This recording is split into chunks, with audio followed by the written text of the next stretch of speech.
श्रवन् पटे यतिवरा महावाक्य जनार्दन सच्चिदानन्दत्वं शरणं ब्रजेश यादवेन्द्रं दयादाता पुंडरीक्षा क्षीरसागरशयनं कमलनयनं नमस्तुते नमामि श्रीहरि। धैर्य से जिसको धारण किया जाता है, कर्णपटुओं से जिनका पान किया जाता है, ऐसे सच्चिदानंद भगवान श्री यादवेंद्र सरकार को मैं नित्य ही चिंतन करता हूँ, नमन करता हूँ। जिनको नमन करने से मंगलादि मंगल तो हो ही जाते हैं, साथ ही में बहुत बड़ा बल मिलता है मनुष्य।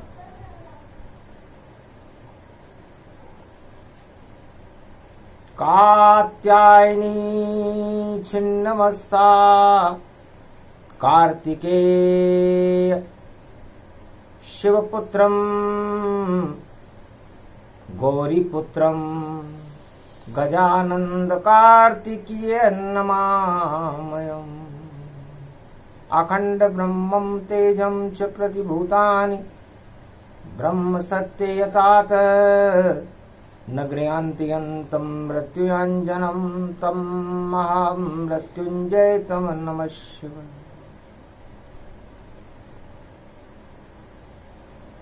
कात्यायनी दुर्गा छठी दुर्गा है और छठी रात के अंक ब्रह्मा लिखते हैं और नव दुर्गाएं ब्रह्मा जी की पुत्रियां हैं। ये हमारे शरीर को शक्ति प्रदान करती है। हमारे शरीर में निराकार की ज्योति का अणु हमारी आत्मा है और इस आत्मा को चलाने के लिए शक्ति की जरूरत पड़ती है और शक्ति हमें नवरात्राओं में नव दुर्गाओं से प्राप्त करनी चाहिए। ये हमारी पंचवटी है, पंच तत्व की देह है। इस पंचवटी की देह में निराकार ज्योति का प्रकाश हमारी आत्मा है और उस आत्मा को चलाने की शक्ति नव दुर्गाएं हैं और लक्ष्मण हमारा मन है। तो पंचवटी अब कहे हूं प्रसंगा, जब जब बहे धर्म की गंगा। गोदावरी तट गया हूँ श्री रामा और पंचवटी में करूं विश्रामा।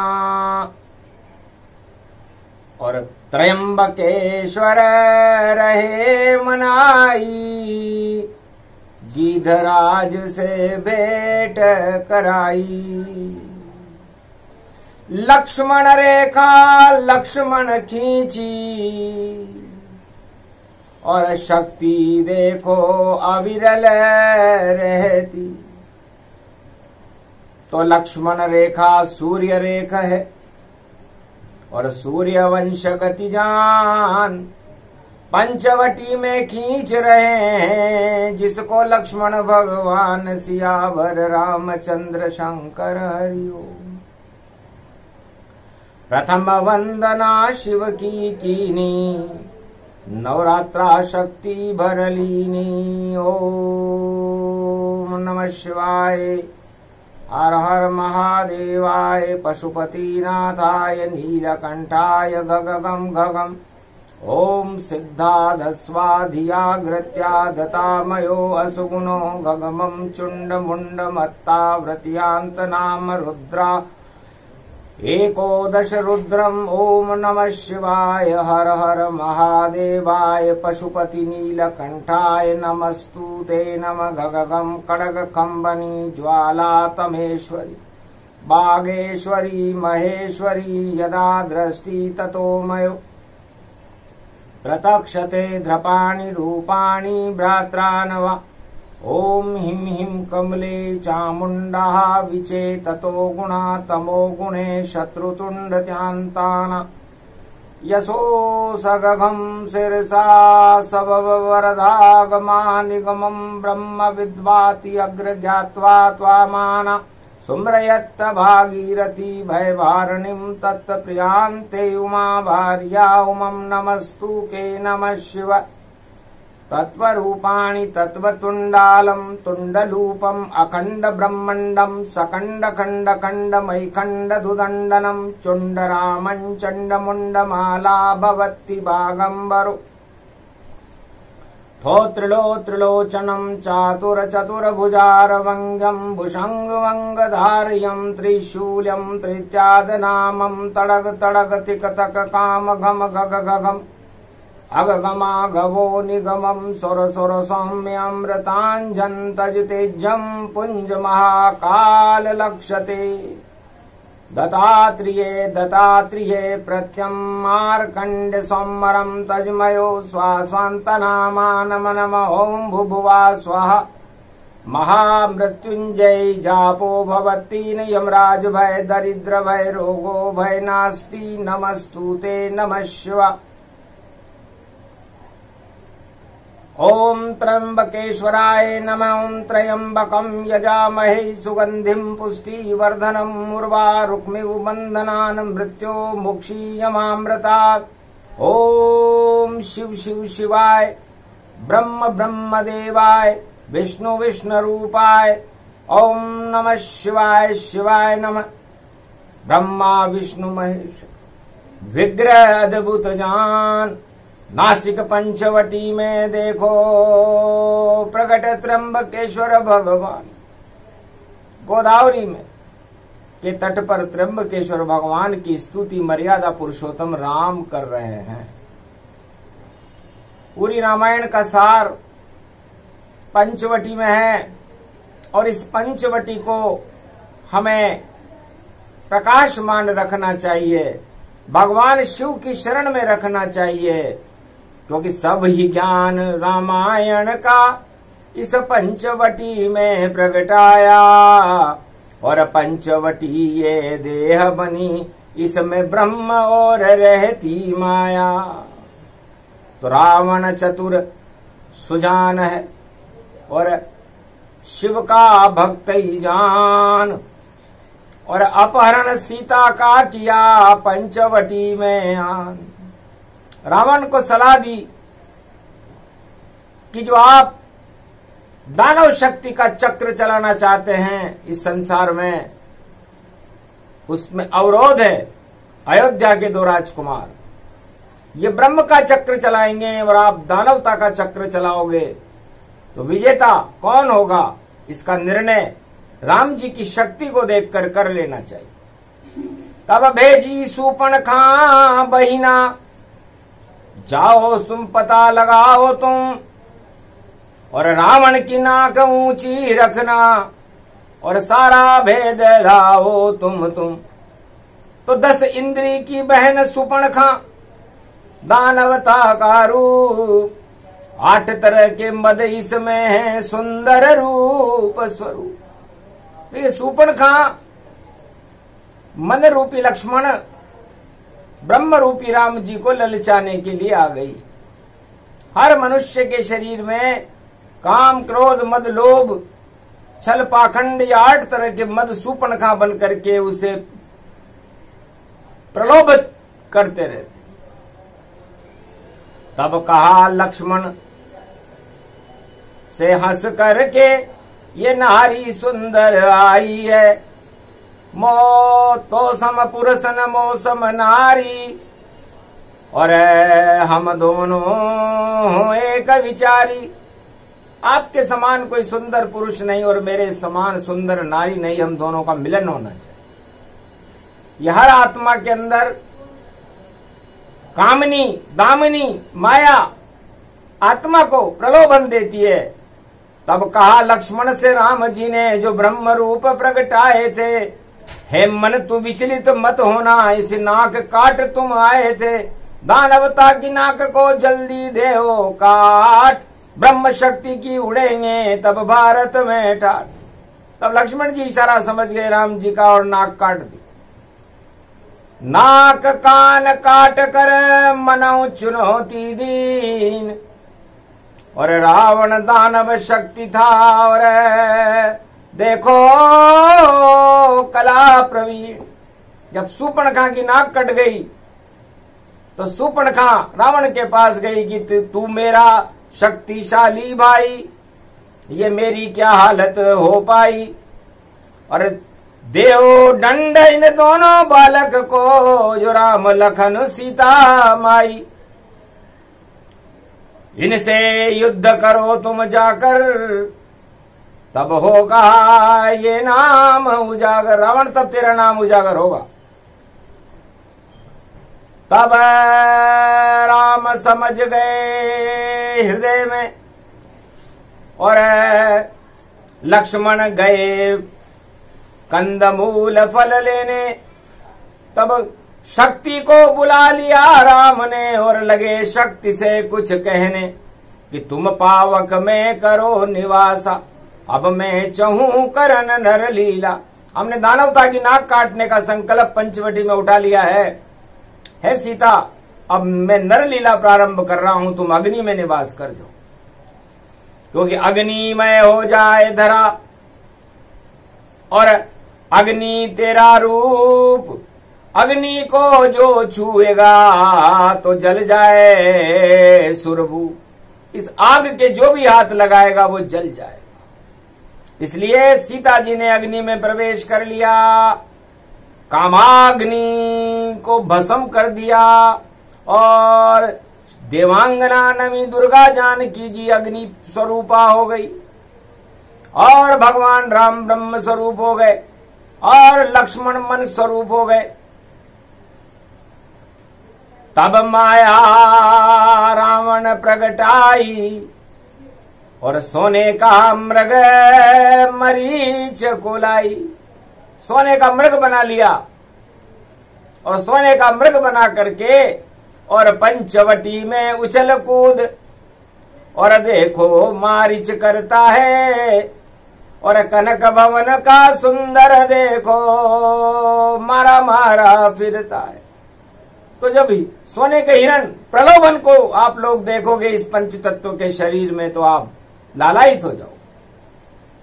सीता बोली राम से, और इसकी मृग चरम मुझे चाहिए, जैसे भी मिले लेकर आओ, सोने का हिरण मुझको चाहिए। सीता जी लालायित होते ही राम जी समझ गए कि काम पूरा हो गया।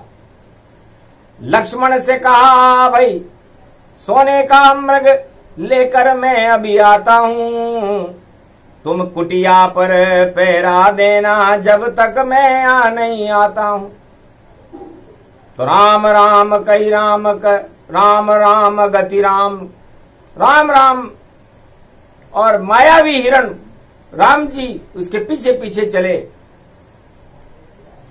और रावण बन गया भिखारी चक्रवर्ती सम्राट। और कैसे अपहरण करूं शक्ति का, हो जाए मेरे टाट। रावण भिखारी बना हुआ है, चक्रवर्ती सम्राट शक्ति को प्राप्त करने के लिए भिखारी हो गया। महादेव कैलाश पर हंसे, पार्वती हंसी कि चक्रवर्ती सम्राट लंक का, जिसके सारे ठाट पंचवटी में बना हुआ है। देखो बंदर बाट, हाथ कटोरा ले लिया, झोला लिया लटकाए, और भिखारी बन करके वह सीता कुटिया में आए। तब एक तीर राम ने मारा, तो राम राम मरीच उच्चारा। मरते समय मारीच ने राम का नाम लिया। तब सीता व्याकुल हुई, और संकट में है राम, जाओ लक्ष्मण तुम और कर लो पूरा काम। बुलाओ, उनकी रक्षा करो, मेरे पति की खतरे में। लक्ष्मण ने सोचा अगर बात नहीं और भाभी की मैं मानूंगा, तो ताने मुझको सुनने पड़े और कलंक सिर पर धारूंगा। थोड़ा चुप हो गए लक्ष्मण जी। खींची लक्ष्मण रेख और अपने 12 वर्ष जो नींद नारी और भोजन अन्न विसारेगा, ऐसा मेघावी महापुरुष ही मेघनाद को मारेगा। तो 12 वर्ष तक अखंड ब्रह्मचारी रहे थे लक्ष्मण जी। पत्नी उर्मिला से दूर रहे, वीरासन पहरा लगाया, रात में और दिन में सोए नहीं और भोजन भी नहीं किया, कंद मूल फल करें यार। तब उनके नेत्रों में इतनी शक्ति प्रकट हो गई थी। सूर्यवंश में लक्ष्मण जी थे और तरकस लिया एक तीर, तीर की नोक के सूर्य उतारा और खींची लक्ष्मण रेख। उस सूर्य रेखा को नासिक पंचवटी में लक्ष्मण जी ने खींच दिया। हर मनुष्य को अपनी पंचवटी में एक लक्ष्मण रेखा खींच लेनी चाहिए कि कोई भी मुझको प्रलोभन दे, नारी दे या पैसा दे या कोई मुझे राजपद दे, इन सब का हम को त्याग करें, नहीं किसी प्रलोभन में फंसे हम और लक्ष्मण रेखा खींचेंगे। और मन के ऊपर रहती है आत्मा और देखो ज्ञान स्वरूप हम देखें। तो 5 हमारी ज्ञानेंद्रियां हैं, हमारी आत्मा है और हमारा मन है। इनको हमें कमर के नीचे नहीं जाना चाहिए। भोग भोग कमर के नीचे और रहो जगत वालों सब पीछे। तो भोगों के पीछे रहो और भगवान के साथ रहो, भगवान के आगे रहो। तो भगवान के साथ चलोगे तुम तो लक्ष्मण रेखा से बच जाओगे। अगर लक्ष्मण रेखा लांघोगे तो रावण के पंजे में फंस जाओगे। तो 10 इंद्रियां रावण जानो और शक्ति सीता को ही मानो। तो आपकी शरीर की शक्ति को ये 10 इंद्रियां खींच लेंगी और आप न घर के रहोगे न घाट के, आपका अपहरण हो जाएगा और आपका विवेक काम करना बंद कर देगा। इससे सूरज रेखा नासिक में लक्ष्मण खींचीताय, इसके अंदर जो आए तो स्वयं भस्म हो जाए। तो जब आप अपने आत्मा के ऊपर एक लक्ष्मण रेखा खींच लोगे तो काम क्रोध मद लोभ यदि अंदर आए तो भस्म हो जाएंगे, फिर बाहर नहीं जा सकते। तो सोचो अच्छी बात है जो रामायण बतलाए, पंचवटी में सूर्य रेखा को लक्ष्मण खींच रहे जाए। तो नासिक में लक्ष्मण जी ने भारत में लक्ष्मण रेखा खींची, इसे सूर्य रेखा कहते हैं। सूर्य 2 ही रेखाओं पर चलता है, एक कर्क रेखा है और एक मकर रेखा है। लेकिन भारत में तीसरी रेखा भी होती है, ये संसार में कहीं भी नहीं है, उसे कहते हैं लक्ष्मण रेखा।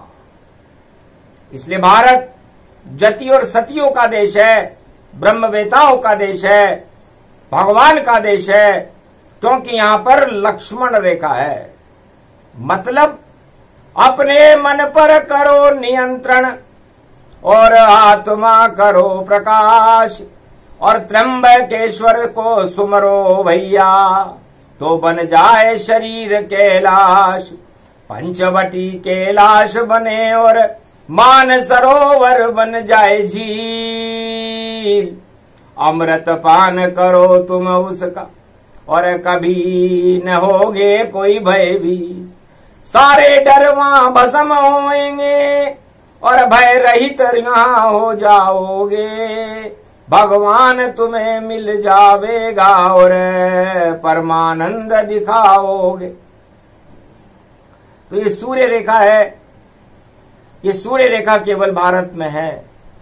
कर्क रेखा और मकर रेखा में तो सूर्य 6-6 महीने रहता है, लेकिन लक्ष्मण रेखा पर सूर्य 12 महीने विराजमान रहता है। अब ये भारत में क्यों खींची गई? क्योंकि भारत की धरती को डर है, दानव शक्ति अणु प्रकोप करे। गर रावण और हिरणाकश देखो यहाँ पर अणु प्रकोप करे। या कोई सा भी युग कोई सा भी देश अणुबम भारत पे चलावेगा तो लक्ष्मण रेखा सक्रिय होगी और अणु नष्ट हो जावेगा। ये अणु भट्टी से भी बड़ा भंडार ये लक्ष्मण जी ने खींच दिया और भारत की रक्षा कर दी लक्ष्मण जी ने, और देखो सूर्य का स्वरूप दिया। गोदावरी के तट नासिक में ये रेखा कलयुग में भी खिंची हुई, रेखा कलयुग में भी खिंची हुई। जिसका ज्ञान चार वेद में नहीं, ये वाणी अब बतलाई रही। अणु शक्ति भंडार है और बड़ी शक्ति का सार, और लक्ष्मण रेखा करती है और सबका बेड़ा पार। इसके अंदर जो भी आवे वह स्वयं भस्म हो जावेगा, चाहे कामी क्रोधी लोभी हो या दानव रूप दिखावेगा। दानवता सब नष्ट हो, मानव करे प्रकाश। अमृत रूपी रे कहे और बना हुआ कैलाश। ये शक्ति है, और इस शक्ति की रक्षा त्र्यंबकेश्वर महादेव करते हैं। ये सूर्य रेखा है, और सूर्य हमारी आत्मा को ही कहते हैं।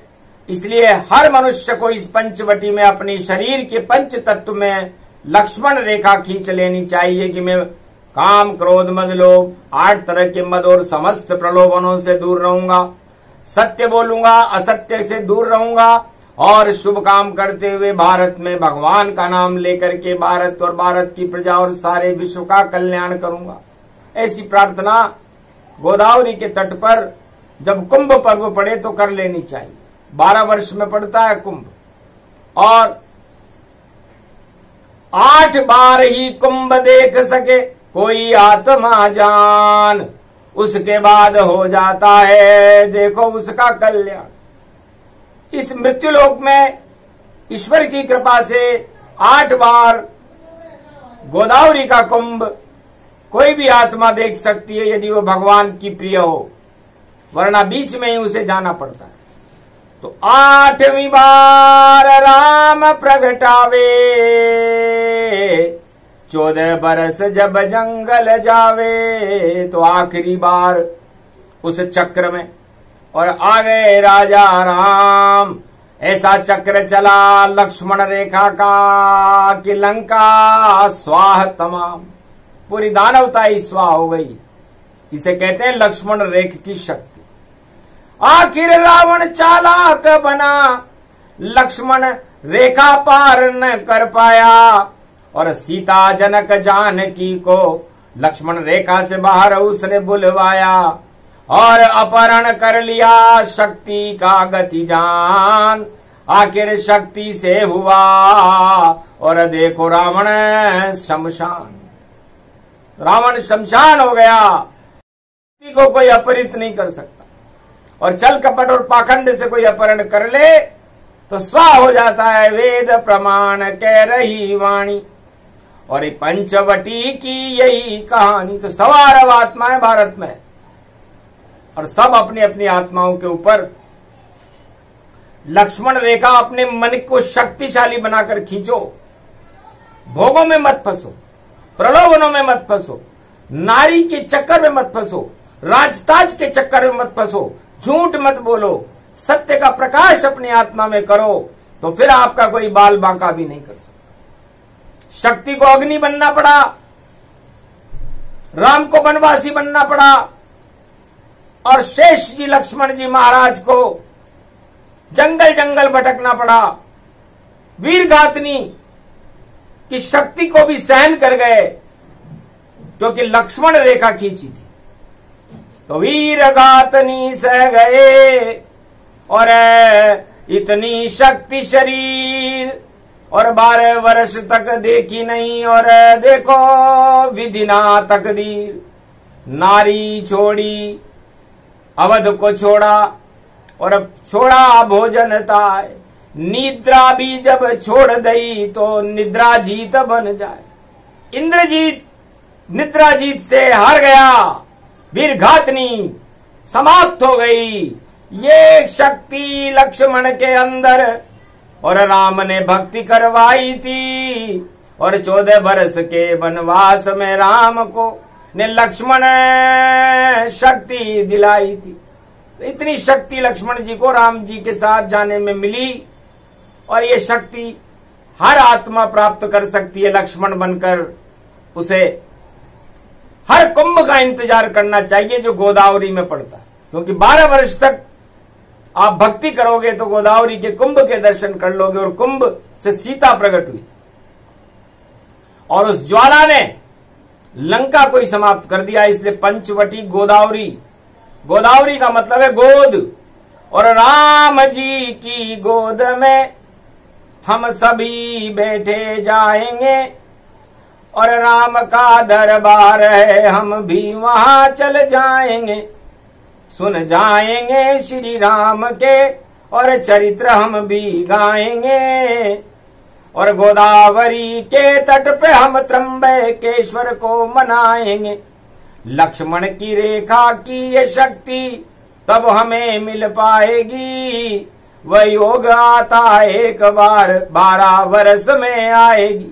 12 वर्ष में जब कुंभ पड़ता है और उस कुंभ में कोई स्नान करता है तब उसे लक्ष्मण रेखा की शक्ति मिल जाती है।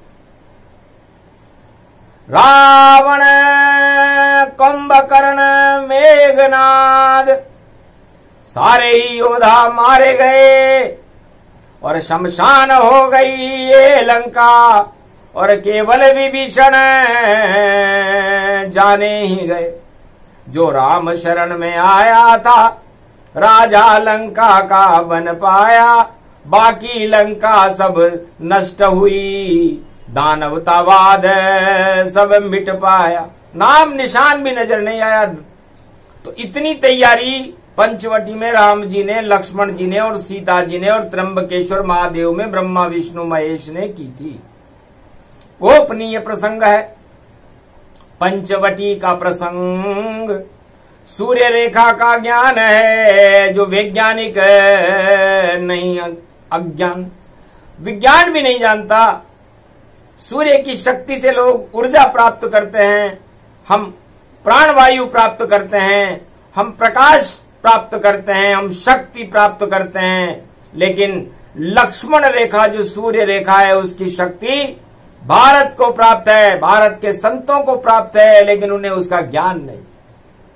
रावण भी नहीं प्राप्त कर पाया उस शक्ति को, और ज्ञान सभी वह भूल गया और बना भिखारी पंचवटी में, और भिखारी बनकर रह ही गया।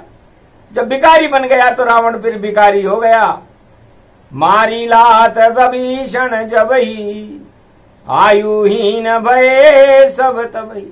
जब लंका का राजा ही भिखारी हो गया तो 1.25 लाख नाती भी भिखारी हो गए, और जैसी करनी वैसी भरनी।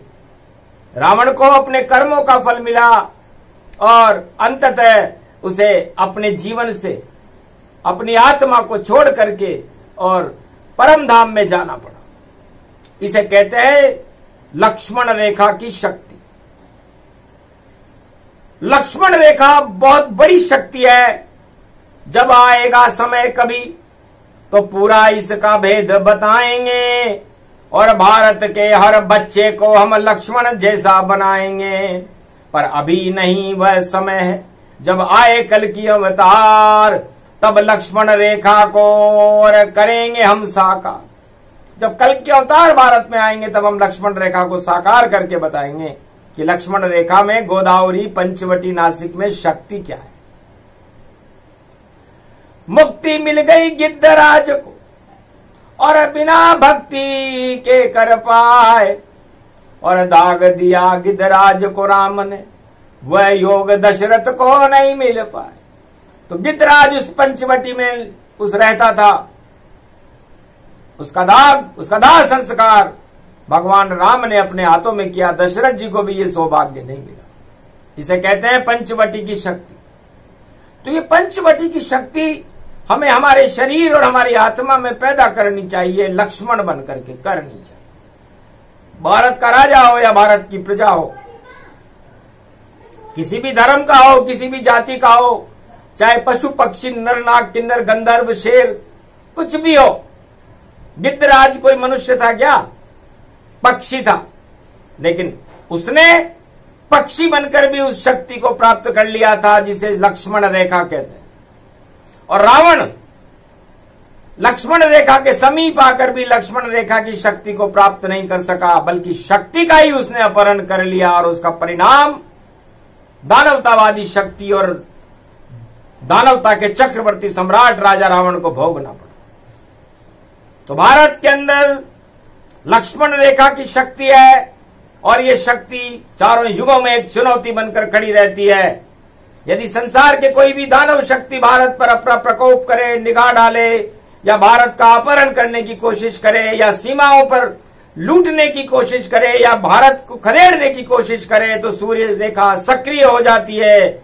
उसके बाद जल, थल और नभ, आकाश और पाताल में वो शक्ति सक्रिय होकर के उन भारत पर प्रकोप करने वालों को प्रकोप कर देती है। तो ये वाणी आ रही है इस समय, लक्ष्मण रेखा की वाणी आ रही है नवरात्रा में, और आज शनिवार का दिन है। तो लग गया शनि दानव शक्ति के और लक्ष्मण रेखा साकार हुई, और जितनी दानवतावादी शक्तियां और देखो आज बंटाढार हुई। भारी प्रकोप हो उन देशों में, आए मचेरे तूफान, चाहे अमेरिका, चीन, रूस या होवे पाकिस्तान, फिर हम कुछ नहीं करेंगे और चीन चाल नहीं चाल, अरे चाल चाल सब चाल रहेगी, आ जाएगा काल। नवरात्रा में लक्ष्मण शक्ति वाणी करे साकार, इस कारण ये प्रसंग है। और 4 वेद का सार, 4 वेद शेषास 18 पुराण में जो बात नहीं मिलती वह वाणी बता देती है। ये भारत का मनोविज्ञान है, ब्रह्मवेताओं की शक्ति है, हिमालय की अदृश्य शक्तियों का ज्ञान है और शिव भगवान की मुख्य केंद्र का प्रसारण है, जिसे मारकंडे सुना रहे हैं त्र्यंबकेश्वर में। इसलिए लक्ष्मण रेखा और लक्ष्मण शक्ति, जति सती भगवती जगदम्बा सीता मैया और मर्यादा पुरुषोत्तम राम और त्र्यंबकेश्वर भगवान की जय। ये प्रसंग जो भी सुने, और लक्ष्मण रेख प्रसंग, अरे वाल्मीकि रामायण में और बिखरे इसके रंग, पर समझ न कोई समझाए इसे, और वाणी दे रही ज्ञान। ये प्रसंग जो भी सुने भारत, उसका होए कल्याण। लक्ष्मण शक्ति भारत में और लक्ष्मण रेख साकार, मकर और कर्क रेख से बड़ी है, ये वाणी का है सार। ये प्रसंग पूरा हुआ, शक्ति रूप प्रसंग नवरात्रा का प्रसंग है और नव दुर्गा इसमें संग। बोलो जय शिव शक्ति, जय त्र्यंबकेश्वर महादेव की जय, बोलो रामचंद्र भगवान की जय, लक्ष्मण जति की जय, सीता महासती की जय, पंचवटी महाशक्ति की जय, गौतम ऋषि की जय, गोदावरी धाम की जय, कुंभ महापर्व की जय, आज के आनंद की जय।